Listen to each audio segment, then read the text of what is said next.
what is the carry trade and how did it come to be in the first place? To really get back, to the beginning, it's good to start with the 1990s credit bust that Japan experienced. Leading up to the 90s, Japan had been stimulating credit growth to an extensive degree. They'd been forcing window quotas, which means basically making banks issue a certain amount of loans every single day.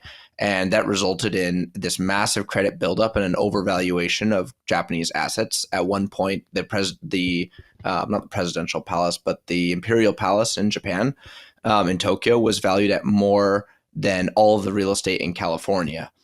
And when this credit bubble burst in the early 90s, we had a slow rolling deflationary crisis where Japanese equities got crushed, real estate fell 50%, bonds became the force du jour on their stock market or their financial system. And basically the Bank of Japan started scrambling to try to find ways to deal with the rising deflation.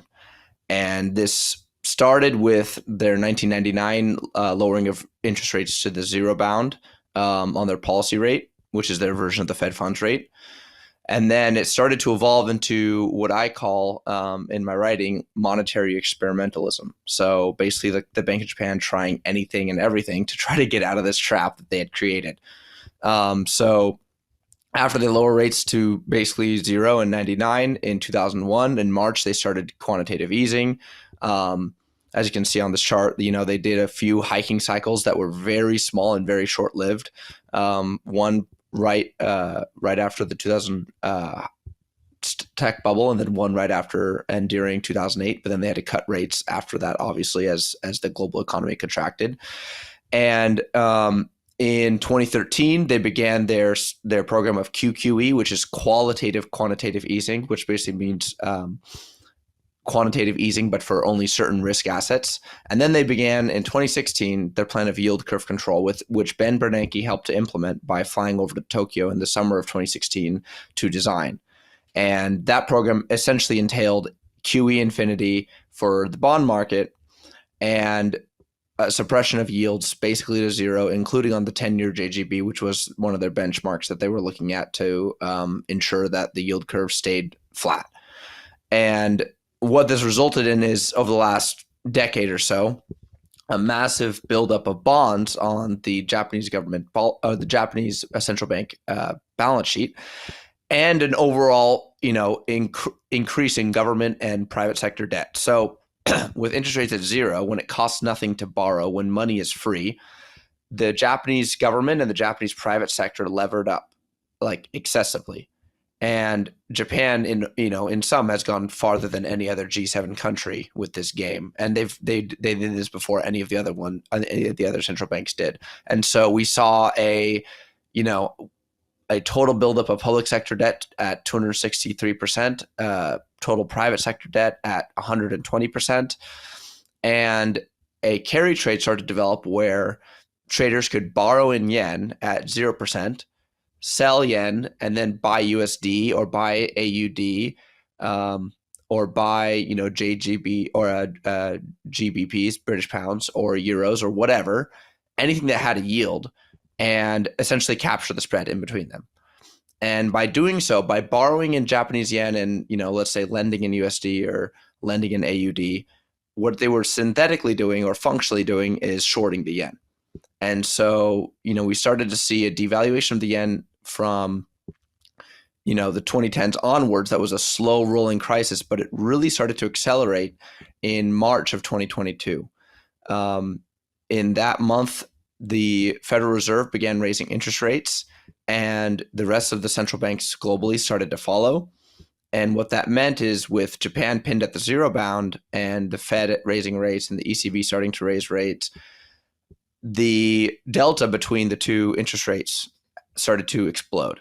And this eventually got to a record 5% by the end of the Fed hiking cycle, about 5.25%. And what that meant is that this pressure building up on the Japanese financial system was massive. The amount of yen carry traders that exist in the system was north of 20 trillion by some estimates. And that pressure put immediate strain on their FX markets. So the Japanese yen blew out from about 100 to the dollar to 150 or so by this May. And the Japanese central bank, the BOJ, started to think of ways that they could stop this, right? So first they started in December 2022 with moving on the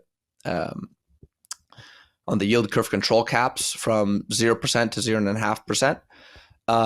And that caused an immediate shock to the bond market. And it also, helped to bolster the FX market because they weren't at least at the time, they weren't printing as much yen now to keep the yield suppressed, because now they let the yield rise a little bit.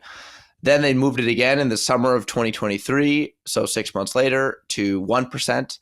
And then they decided to do what they called yield curve control, which is just as confusing as it sounds. It essentially means they're going to machine gun fire the rate back down, but not tell you exactly where their intervention lines are or when they're going to intervene. So, if the rate starts rising to 0.8% or to 0.9%, they might jump in and do an emergency bond buying operation and bring the yield back down, but they're not going to give you an exact number at which they're going to intervene, because if they do, the market tends to test that, right? Whenever they gave 0.5% or 0.1 or 1%, the market would test that level.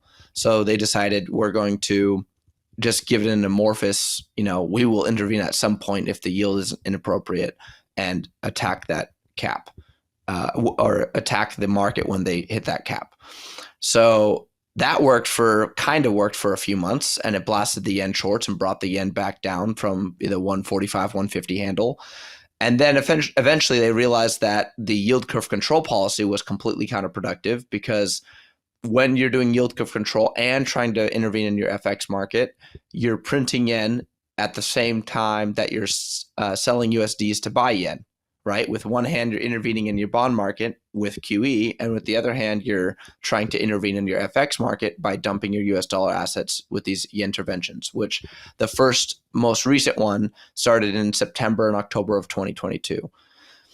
So eventually they get rid of their cap completely on yield curve control, and they end the entire program in fall of last year. And in March of this year, they raise out of the zero bound. So they hiked their policy rate from zero, or really it was negative actually. It was negative 0.1% to 0%. And they moved the range to 0 to 0.1%. So a massive 10 basis points. And the crisis that occurred now came from the result of them hiking to 0.25%. And that may sound small, but remember, with an economy this over-levered and with a carry trade this large that exists in the backdrop of this 0% interest rate regime, whenever you raise rates to that level and you signal to raise more, that terrifies the market. And so it caused an immediate unwind and a fall in the Nikkei that was the largest since 1987, since the Black Monday crash. Hey, do you still have your Bitcoin on an exchange? Don't hold your Bitcoin on an exchange. Take it into self-custody. If you're looking for an easy way to do that, we have the BitKey. BitKey is Bitcoin made easy to use and hard to lose. Take the first step. Get your Bitcoin off the exchange. Check out the link in the show notes. That'll get you 20% off your BitKey, or use the code TFTC20 at checkout.